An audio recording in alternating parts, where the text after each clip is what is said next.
Esta tarde nos acompañan en Mega Noticia Debate Mariceli Córdoba, internacionalista con doctorado en Ciencia Política y Sociología, Víctor Aramburu Cano, doctor en Políticas Públicas, y Víctor Valdivia Moreno, analista político económico. Gracias, Mariceli, Víctor, ambos Víctor, por estar con nosotros esta tarde en Mega Noticias. Bueno, recientemente, me gustaría iniciar con usted, Mariceli, recientemente el presidente Andrés Manuel López Obrador anunció una pausa en su relación con las embajadas de Estados Unidos en México y de Canadá en nuestro país por el tema de los comentarios que hizo el embajador Ken Salazar sobre la reforma judicial y también comentarios que hizo el embajador canadiense en nuestro país. Él asevera que es una pausa. En términos diplomáticos, ¿existe este concepto de pausar una relación con las embajadas, no así con los países de donde provienen estos representantes diplomáticos, Mariceli? Hola, buenas tardes a la audiencia, buenas tardes a todos, a todas. Dentro del lenguaje diplomático no existe eso de la pausa. Realmente yo creo en este momento que todos los tratados internacionales o bien todos los acuerdos, tratados relacionados con la diplomacia los pusieron a trabajar porque efectivamente no existe esa palabra dentro de la diplomacia, no existe esa palabra. El presidente se ha dado últimamente por inventar algunas de las palabras dentro de la diplomacia. Y otra cuestión es que el presidente se está olvidando que los embajadores son los representantes de los gobiernos de los países, prácticamente no son el representante del Estado, sino de los gobiernos. El haber mencionado esa pausa realmente se lo está haciendo al gobierno de los Estados Unidos. Tan es así que el subsecretario de Asuntos sobre América Latina, Asuntos de Occidente prácticamente, pues intervino defendiendo a el embajador Ken Salazar porque efectivamente es una palabra hacia el gobierno estadounidense. Y repito, no existe dentro del vocabulario de la diplomacia internacional. Sí, del lado norteamericano, ¿cómo se toma esta pausa, Víctor Valdivia Moreno, que ha anunciado el presidente López Obrador? ¿Se toma en serio? ¿Se toma como, digamos, un desplante del presidente López Obrador? ¿O se toma como un reto que está retando a las autoridades de ambos países? ¿Cómo lo toman los países vecinos, Víctor? Víctor Valdivia. La verdad, gracias. Buenas tardes a todos. Pero la verdad, como que efectivamente existe este término, es diplomático. Ahora, el gobierno norteamericano sabe perfectamente bien que tenemos un presidente que le encanta usar la retórica para salir de distintos dilemas o aprietos. Pero al mismo tiempo, también sabe el presidente que lo que estaba haciendo el embajador es, desde el punto de óptica de un socio comercial, uno de los más importantes socios comerciales que tiene México, comentar una postura respecto a las dudas que les genera estas modificaciones que está haciendo al Poder Judicial, las cuales están plenamente justificadas, ya que en el ambiente de los negocios siempre se necesita un marco jurídico claro, y esta reforma no está dejando claro este marco jurídico. Bajo este concepto es que como socios comerciales, tanto el embajador de Estados Unidos como el de Canadá se expresan a sabiendas de que con un presidente populista como es el que tenemos, era normal un uso de la retórica para poder contestar de manera indirecta y no clara ni llana elementos que están generando tantas dudas tanto en el marco legal norteamericano. Hoy, por ejemplo, 9 de la mañana en Estados Unidos, en el Congreso, es un llamamiento exactamente igual. Ahora vino exactamente el mismo criterio, la misma duda expresada, pero desde el Congreso de Estados Unidos. Y no es una cuestión injerencista, simplemente es una cuestión de socios, de preguntar a dónde vas. Aquí estamos hablando sobre las reformas que se van a tener que hacer al Tratado de Libre Comercio, la revisión que se va a hacer al Tratado de Libre Comercio el próximo año. Y automáticamente, uno de los puntos que automáticamente va a caer en discusión es las reformas al Poder Judicial, que tanto se está marcando de acuerdo con lo que marca el Tratado de Libre Comercio, que pide una transparencia en todo sentido y un marco legal definido, y también sobre la desaparición de organismos como el INAI y otros más autónomos que se dieron esta semana, que inclusivamente nacieron por presiones internacionales para que México fuera un país más transparente y que están plasmados en el Acuerdo de Libre Comercio, en el original, en el Telecán, en el TEMEC, y que entran en revisión el próximo año. Entonces, el equipo de la doctora Sheinbaum va a tener que responder con acciones y no con retórica. La retórica es lo normal del presidente Obrador, esperemos que se quede en el sexenio, pero sí hay que dar cuenta, y hay que entenderlo, hay que entender, un socio comercial como Estados Unidos y Canadá no están confiando plenamente en la reforma judicial, no lo ven con buenos ojos porque no está dando claridad, no está dando certeza jurídica y sobre todo no está apoyando a los mercados o que esté dando una seguridad para atraer la inversión extranjera. Voy a adelantar un poco. Efectivamente, tenemos una balanza comercial a favor y tenemos una inversión extranjera por parte de Estados Unidos de más de 13,000 millones, pero es reinversión de empresas que ya estaban aquí y se reinvierte para evitar pagar impuestos. No es inversión nueva, no hemos atraído inversión nueva y eso se ve en el crecimiento económico. Estamos dejando escapar la oportunidad de nearshoring y esta parte de no dar certeza jurídica simplemente aumenta la incapacidad del país para atraer inversión extranjera. Sí, Víctor Aramburu, ¿qué es lo que se va a revisar del Tratado de Libre Comercio con Estados Unidos y Canadá? ¿Cuándo es esta revisión y qué aspectos considera esta revisión? ¿Por qué es importante esa fecha? ¿Por qué es importante ese momento, Víctor? Bueno, buenas tardes. Un saludo a tu audiencia, Juan Carlos. Se tiene que hacer una revisión del Tratado de Libre Comercio bajo las condiciones actuales, pues para ver si ha dado los resultados que se esperaban, ¿no? Uno de ellos tiene que ver, que digo, ya sé que es una palabra, un término que detestan los neoliberales, pero pues es lo que es en realidad, que es la sustitución de importaciones, ¿no? De aquellos insumos que venían de China, pues que se empiecen a producir cada vez más componentes en América del Norte, ya sea en Estados Unidos principalmente o en México, ¿no? Entonces que esa dependencia respecto a China, pues se reduzca en la medida de lo posible, y además porque también surgen otro tipo de industrias, ¿no? Vamos, al anterior Tratado de Libre Comercio se le hizo una revisión, pues hasta que básicamente llegó Trump a la Casa Blanca, pero pues en ese lapso de más de 20 años surgieron varias industrias, como por ejemplo que tienen que ver sobre todo con cuestiones digitales que no existían anteriormente. Ahora, al margen de eso, yo sí quisiera hacer alguna precisión, porque claramente creo que hay unas confusiones por parte pues, del compañero de Víctor, de mi tocayo, porque pues certeza jurídica la hay. O sea, básicamente si alguna empresa tiene alguna cuestión respecto a arbitraje, pues puede acudir a los tribunales. Y bueno, la certeza jurídica está en la Constitución. En cualquier momento, con una mayoría calificada y una mayoría absoluta de las legislaturas estatales, México está en su derecho soberano de modificar a su andamiaje institucional y constitucional, y eso es algo en lo cual no debe intervenir Estados Unidos, ni debe intervenir ningún otro país. Eso es algo que nosotros decidimos los mexicanos en tanto país soberano. Y la cuestión del embajador fue claramente injerencista. Él ya empezó a decir que se podía filtrar el crimen organizado y que se podría no necesariamente garantizar a los mejores, lo cual es una contradicción porque en Estados Unidos, en varios estados, de hecho en la mayoría, como así lo respondió la presidenta electa, se eligen a los jueces. De hecho, Ken Salazar, él comenzó su carrera como fiscal electo, no como juez, pero sí como la contraparte. Y lo mismo también con una de sus candidatas, con la candidata a la presidencia de Estados Unidos. Ella también comenzó su carrera política como fiscal electa de California. Entonces, pues en ese sentido Estados Unidos no tiene por qué dictar sobre los asuntos internos de México. Entonces, ahí sí, pues hay que apelar un poco a tener un poco de patriotismo y a lo que marcan los principios de política exterior de México, que para eso nos han salvaguardado de intervenciones del exterior y particularmente de Estados Unidos.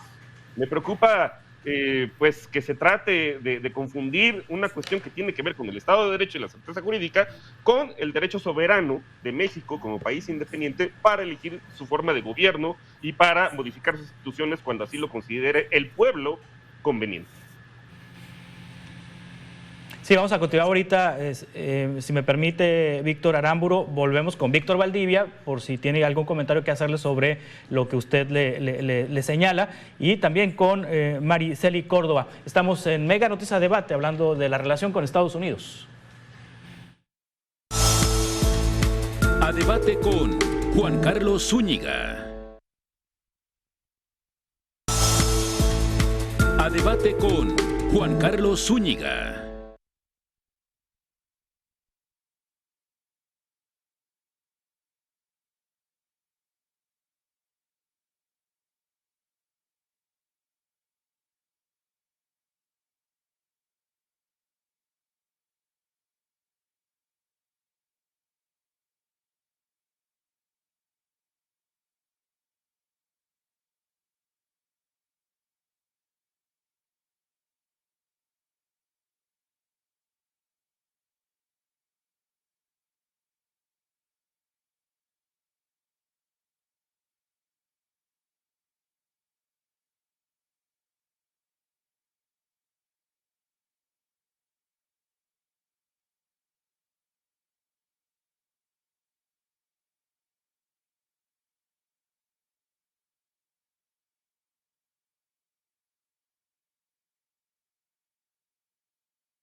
A debate con Juan Carlos Zúñiga. Continuamos en Mega Noticias Debate. Le cuento que cada día miles de personas cruzan México o buscan abandonar el país para llegar a Estados Unidos. Un flujo migratorio que se ha convertido en un arma electoral en Estados Unidos y en una medida de presión hacia el gobierno mexicano.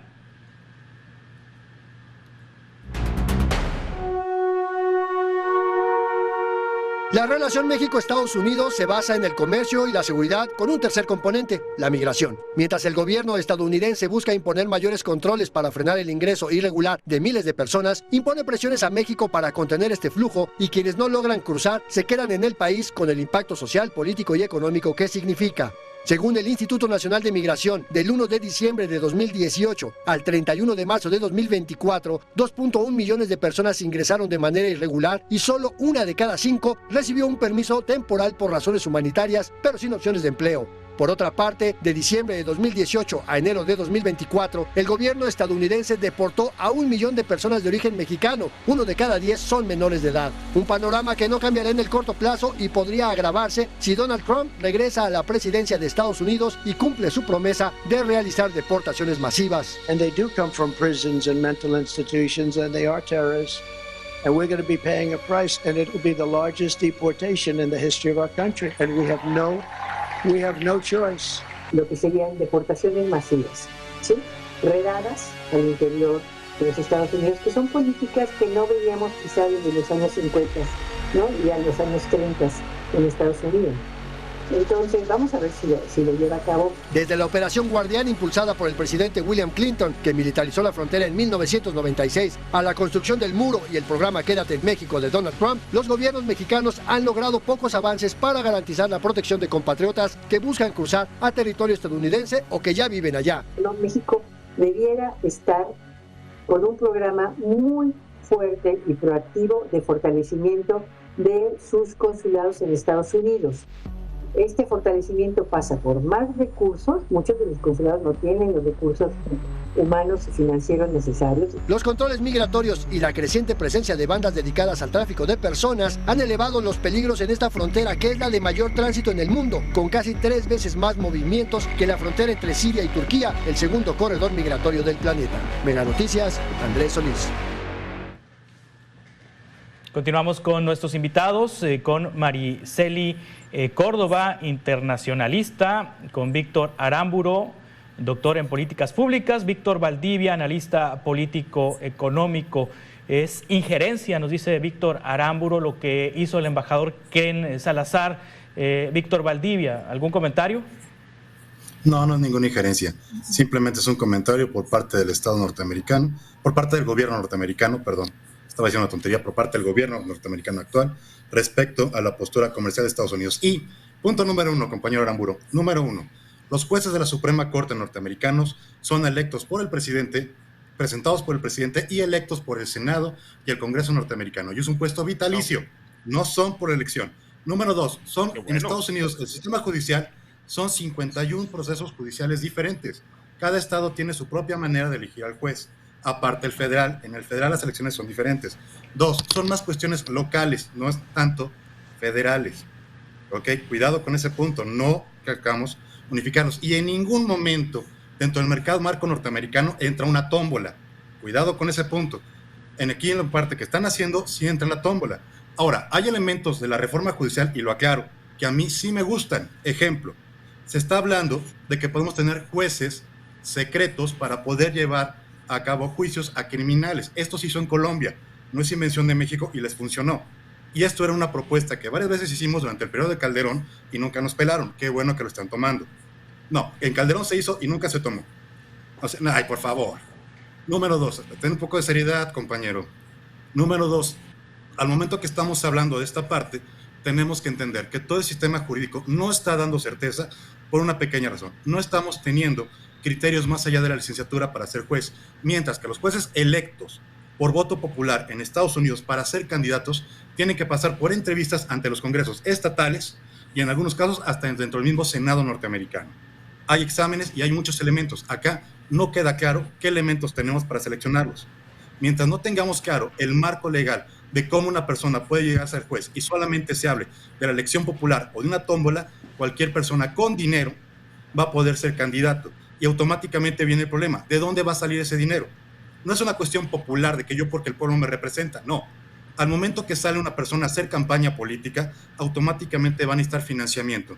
Y si algo tenemos particularizado en México, en todos los partidos, ha sido la mano negra del narcotráfico. Tanto es así que el problema que tuvimos con el Mayo, que se lo acaban de llevar, fue precisamente que el señor estaba negociando entre 2 políticos, uno de Morena y un opositor. Entonces, ¿qué es lo que pasa? Mientras no tengamos certeza de que las elecciones van a estar limpias, mientras no tengamos certeza de que no vamos a tener empresas, delincuencias o cualquier persona aportando capital a las elecciones de los candidatos para jueces, no tenemos un sistema jurídico certero. Sí tenemos que corregirlo, claro. ¿Tenemos que mejorarlo? Sí, pero hay que tener cuidado hacia dónde vamos. Sí, doctora Mariceli Córdoba, ¿hasta dónde, de acuerdo con la diplomacia, de acuerdo con las reglas de convivencia entre los países, un gobierno como el de Estados Unidos puede opinar o puede sugerir en situaciones como la reforma judicial? Bueno, yo apruebo o apoyo más bien el comentario del doctor Víctor, el que acaba de hablar, perdón. Efectivamente, solamente quiero hacer también apoyar en este sentido. Los jueces federales en los Estados Unidos no se votan por cuestiones electorales, sino que el federal, como en el caso de México, también es designado por el presidente con el apoyo del Congreso de los Estados Unidos. Solamente son aquellos jueces locales y únicamente en temas de muy local. En cuestiones de narcotráfico, en cuestiones de seguridad nacional, efectivamente estos jueces no participan. Y sí es un peligro la manera en que está esta reforma, es un peligro no solamente para los mexicanos, sino también para los inversionistas. Y aquí va precisamente la pregunta. El Tratado de Libre Comercio de América del Norte, cuando se firmó en 1994, una de las cosas principales que se dio precisamente a la firma era darle seguridad y certeza a los inversionistas en nuestro país. Inclusive, precisamente por eso se surgieron algunos de estos organismos autónomos, como es el IFETEL, como es el propio INAI, la Comisión Reguladora en términos de energía, en fin, todos estos organismos autónomos precisamente surgieron para darle una mayor certeza a los inversionistas extranjeros. ¿Qué es lo que va a pasar ante una reforma de este calado como la que se nos está presentando? Y pues obviamente el inversionista no va a querer invertir. Por eso la posición de los Estados Unidos, la posición de Canadá, ¿por qué? Porque tienen inversiones en nuestro país. Esto no es intervencionismo, es simplemente también una preocupación por parte de ambos gobiernos de decir qué es lo que está pasando. Si hablamos de intervencionismo, pues bueno, tenemos el caso que nuestro presidente es el principal intervencionista en aquellos países donde realmente no le incumbe, realmente no debe de participar, pero cuando le llega al presidente precisamente una crítica, un posicionamiento, entonces sí es intervencionista. Número 2, al firmar un tratado de libre comercio, un acuerdo, hay una cesión de soberanía y eso está en cualquier tratado internacional. Esto no se está abriendo ni se está descubriendo el hilo negro de esta cesión de soberanía. El Tratado de Libre Comercio, que fue el primer acuerdo internacional en materia comercial, hubo una gran cesión de soberanía. Tan es así que cambiaron muchísimas reglas a nivel de competitividad entre México y los Estados Unidos y obviamente también con Canadá. Inclusive la inversión extranjera directa, si nos acordamos, antes era del 100% mexicana, 99% mexicana y 1% estadounidense. Se cambian las reglas de juego, las reglas también de origen y obviamente hay esa cesión de soberanía. Ahora, si hablamos, repito, regreso un poco de esta intervención por parte que ha tenido el gobierno mexicano, recordemos el caso de Perú, el caso de Bolivia, inclusive el último con el Ecuador, en el cual llevamos a un rompimiento de relaciones como nunca antes en los últimos años. Y por lo tanto, ahora que hay una crítica precisamente sobre qué es lo que va a pasar con mis inversiones al cambiarse el reglamento, al cambiarse las reglas de juego en materia jurídica, pues hay una preocupación. Esto pasaría inclusive si lo vemos en el caso de México, si tenemos un dinero en el banco, por ejemplo, y de repente el banco cambia las reglas de inversión, pues obviamente el inversionista se va a preguntar qué es lo que va a pasar con mi dinero. Y estamos hablando, además no estamos hablando de cualquier país, por Dios, estamos hablando de los Estados Unidos, estamos hablando de Canadá. Estados Unidos representa nuestro principal socio comercial. El 80% de nuestras inversiones y el 80%, de nuestro comercio internacional se dirige hacia los Estados Unidos. Y además ha tenido un crecimiento también nuestro comercio con este país. El 80% de las exportaciones van hacia Estados Unidos y el 80% también de las importaciones provienen de los Estados Unidos. Estamos hablando en este momento que Estados Unidos es nuestro principal socio comercial. También el comercio con Canadá ha crecido, sobre todo en aquellas áreas relacionadas, por ejemplo, con la minería, relacionadas inclusive también con cuestiones ambientales. Y es obvio esta preocupación que tienen ambos países. No es cualquier cosa. Nosotros deberíamos de estar preocupados porque si no, se va a retirar el capital. ¿Cuánto se va a retirar? Eso sí no sabemos. Precisamente el año que viene va a haber esta revisión del TEMEC. Si gana Trump, realmente va a ser una revisión muy profunda. Sabemos que a Trump no le gustan los tratados de libre comercio, no le gustan esos tratados y más que siempre México ha estado en la boca de los Estados Unidos, en la boca de Trump, pues obviamente va a tener una política quizás, yo no estoy afirmándolo, pero sí quizás lo estamos viendo con sus discursos. Lo vimos cuando fue la primera vez presidente de los Estados Unidos, que prácticamente cumplió con lo que dijo, y en esta ocasión viene mucho más furibundo si es que llega a ganar la presidencia en este país y va a llevar a cabo una revisión total. Y más si se da esta reforma, pues obviamente va a decir, se los dije, México no es un país confiable. Por lo tanto, vamos a disminuir la inversión. Yo no creo que la vaya a quitar, que vaya a desaparecer la inversión, pero sí va a haber una disminución de las inversiones, tanto canadienses como estadounidenses, en nuestro país. Sí, ahorita vamos con Víctor Aramburu, y ahorita, Mariceli, me gustaría que me comentara sobre Kamala Harris, porque también Kamala Harris tiene sus bemoles, tiene sus reservas con respecto al tratado comercial. De hecho, ella ha manifestado críticas al tratado comercial entre México, Estados Unidos y Canadá. Pero, Víctor, sobre lo que nos dice Mariceli, sobre lo que nos comenta Mariceli de esta relación, ¿algún comentario?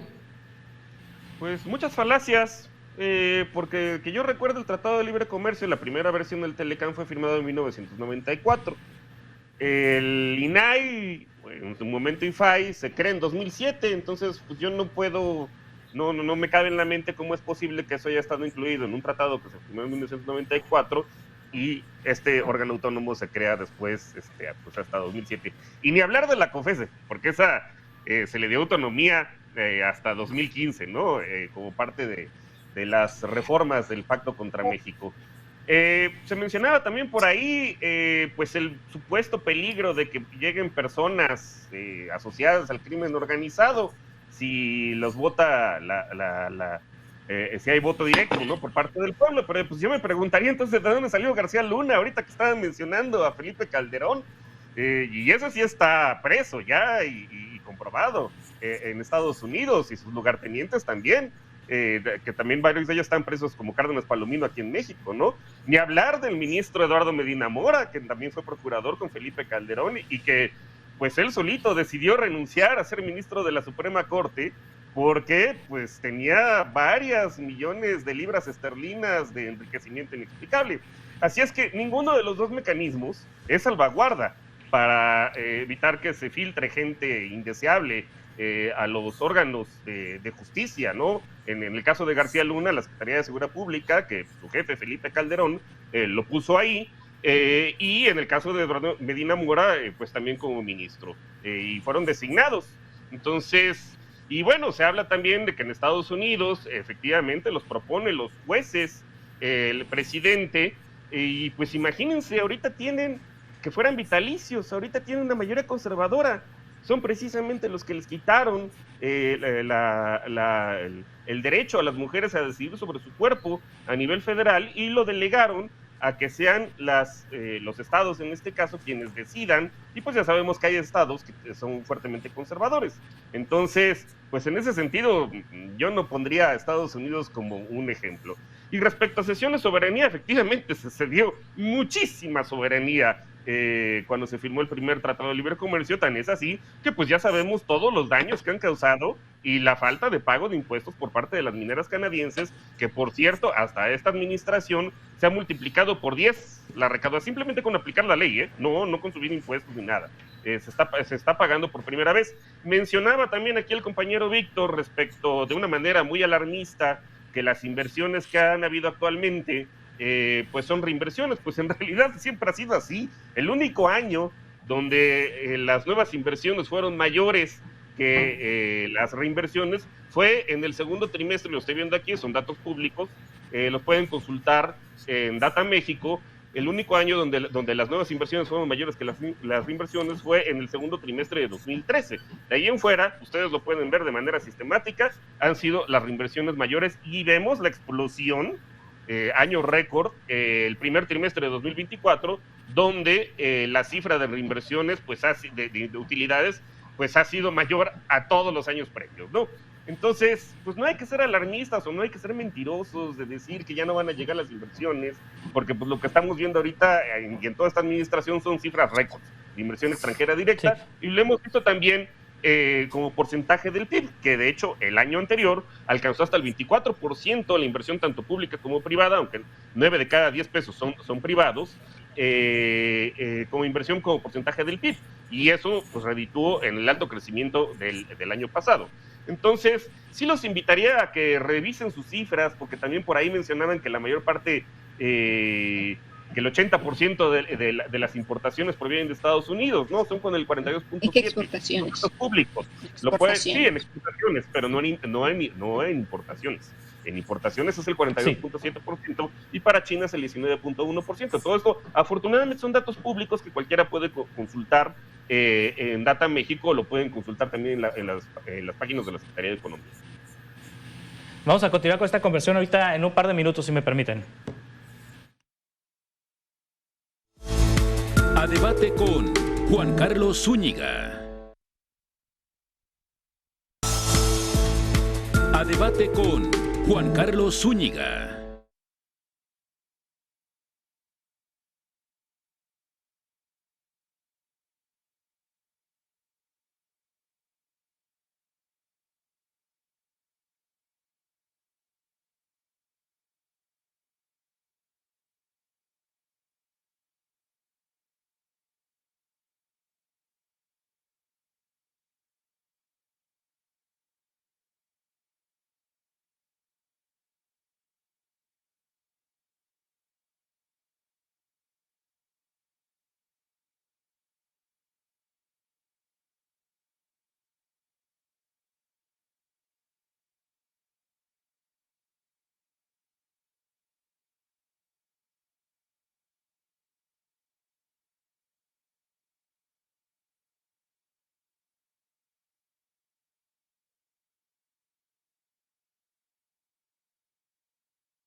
A debate con Juan Carlos Zúñiga. Continuamos en Megamesa Debate. Solo me resta agradecerles, Mariceli Córdoba, Víctor Aramburu, Víctor Valdivia. Tenemos que hacer un enlace a Sinaloa por noticias de último momento, pero les agradezco mucho que hayan compartido sus puntos de vista sobre este tema y estamos en contacto para futuras conversaciones, si les parece. Mariceli Córdoba, Víctor Aramburu y Víctor Valdivia. Gracias y muy buenas tardes. Sí. Igualmente. Gracias. Nada más te recuerdo rápido. El que trajo el tema legal universitario fue él, Aramburu. Te recuerdo. Gracias. Gracias. Muchas gracias. Hacemos un enlace al estado de Sinaloa.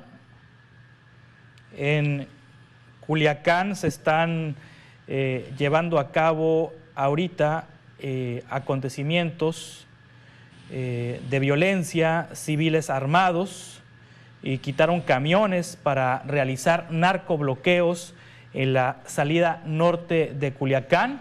Es lo que se está reportando en este momento. Hay también un camión de pasajeros que fue usado para bloquear la salida norte de Culiacán durante enfrentamientos armados que se están registrando en la capital de Sinaloa.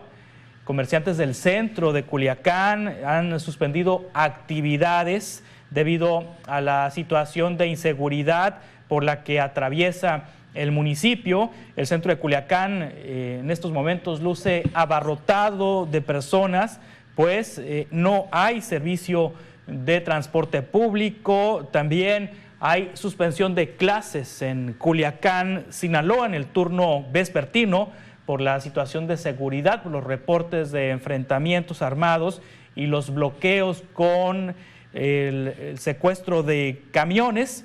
Cientos de estudiantes se han quedado sin clases esta tarde, de acuerdo con lo que nos reporta nuestro compañero José Ángel Arellanes desde Culiacán, a quien saludo esta tarde. José Ángel, ¿qué está pasando en Sinaloa? Juan Carlos, muy buenas tardes, amigos y amigas del auditorio. Bueno, pues esta tarde desafortunadamente se volvió a dar una situación de narcobloqueos ya el jueves para esta ciudad. Son negros porque se presentan situaciones de violencia. Bueno, pues lo que tenemos ahorita en este momento es que hubo un intento de captura o una captura de algún líder del narcotráfico en la comunidad de Jesús María, ahí mismo donde, si recuerdas, fue capturado en esta última ocasión Ovidio Guzmán, después de un enfrentamiento muy intenso durante una madrugada. Entonces, ahí mismo nos dicen que elementos del ejército llegaron, y te digo, me dicen porque son las primeras versiones. Lo primero que pasó es que hubo un enfrentamiento, hubo un encuentro, y al parecer resultó herido un soldado. Hay una persecución o cuando menos intento de chantaje, de presión por parte de los grupos de narcotráfico, y incendiaron algunas unidades, pusieron ponchallantas, y eso ocasionó que muchísima gente se quedara tirada con las llantas destruidas, y claro, provocó un caos vial espantoso, ¿no? Ya sabes, y una alarma y una alerta enorme, porque se hablaba pues de otro culiacanazo aquí en la zona. En este momento voy caminando, hay un tráiler aquí a unos 15 kilómetros de la ciudad de Culiacán, está totalmente incendiado, totalmente consumido por las llamas, y tapa el carril de sur a norte, aquí por la carretera México 15, la carretera internacional rumbo a Los Mochis, rumbo a Guasave y todas estas zonas de Sinaloa. Ese es el reporte. No tenemos hoy en este momento información oficial, no hay datos mayores, simple y sencillamente pues hechos que han estado conmocionando aquí a la ciudad principalmente. Sí, ¿y dónde se encuentra esta comunidad donde habría ocurrido este intento de captura o esta captura, José Ángel? Jesús María pertenece a Culiacán, es una sindicatura de Culiacán, es el mismo lugar donde en esta última ocasión fue detenido Ovidio Guzmán, y para posteriormente ser trasladado a la Ciudad de México, y pues ya conocemos la historia, después llevado a los Estados Unidos, ¿no? Ese es el mismo lugar, un lugar totalmente controlado por la facción de los Chapitos, una zona donde tienen incluso algunos de ellos su familia, y ahí fue exactamente, Juan Carlos. Sí, en Jesús María inicia esta situación. ¿Se sabe quién es la persona? ¿Fue capturada esta persona o no fue capturada? ¿Se sabe de quién se trata? No lo sabemos, tendría que haber sido Guzmán posiblemente, pero no lo sabemos con claridad, con exactitud, porque te insisto, no hay muchos datos, hay mucho movimiento. Eso se trasladó hacia la ciudad, de norte a sur, hacia la ciudad de Culiacán, y esto fue lo que provocó aquí en la zona pues una complicación muy grande. Los comercios tuvieron que cerrar, las universidades no dejaban salir a sus estudiantes. Bueno, todo un caos durante algunas 2 horas aproximadamente, y esto todavía no termina. Ahí en Jesús María hubo enfrentamiento entre integrantes del crimen organizado e integrantes del ejército. Y presuntamente el ejército, y nos dicen de al menos un soldado herido. Eso no lo podemos confirmar todavía. Aquí en la ciudad, hace un momento que hacía el recorrido, había algunos elementos de la Guardia Nacional, pero estacionados, fíjate lo que son las cosas, en una actitud un tanto hasta relajada. Ahí en vigilancia, pero nada que ver con una persecución y de ningún tipo. Sí, entonces, ¿a qué hora ocurre esto en Jesús María? ¿A qué hora se reciben los reportes de balaceras en Jesús María? 3:30, es que 3:30, 4, es una comunidad serrana, no podía tener con claridad, pero es alrededor de esa hora cuando empezó toda la movilización que terminó en Culiacán. 3:30, 4 de la tarde. Ahorita ya son las 5 de la tarde en el Pacífico, casi las 5 de la tarde en el Pacífico mexicano, 6 de la tarde en el centro del país, e inmediatamente la reacción se va a Culiacán. Sí, efectivamente. Integrantes de esta organización entonces empiezan a secuestrar camiones, a llevarlos para hacer bloqueos. Donde en los mismos lugares pararon algunos camiones, algunos carros. Hay algunas unidades incendiadas, pero principalmente del traslado de Jesús María hacia la ciudad. Y además de eso, algunas otras unidades se quedaron tiradas porque echaron ponchallantas en la carretera y estas ponchallantas de esas muy grandes destrozan totalmente las llantas y pues algunos bloqueando las calles por haberse quedado sin movilidad, sin facilidad para moverse por las llantas destrozadas. ¿Cuántos camiones calculas, cuántas unidades calculas que han sido utilizadas para estos bloqueos? Es muy difícil en este momento, Juan Carlos, posiblemente 10, posiblemente menos. No, es muy difícil. La verdad es que estamos en el momento del reporteo de las dudas, de muchas versiones que tendríamos que confirmar. No es el momento en este momento para poder dar números, está muy complicado esa parte. Son camiones, tráileres y camionetas las que han sido utilizadas para hacer ha habido de todo tipo. Yo estoy enfrente de un tráiler bastante grande,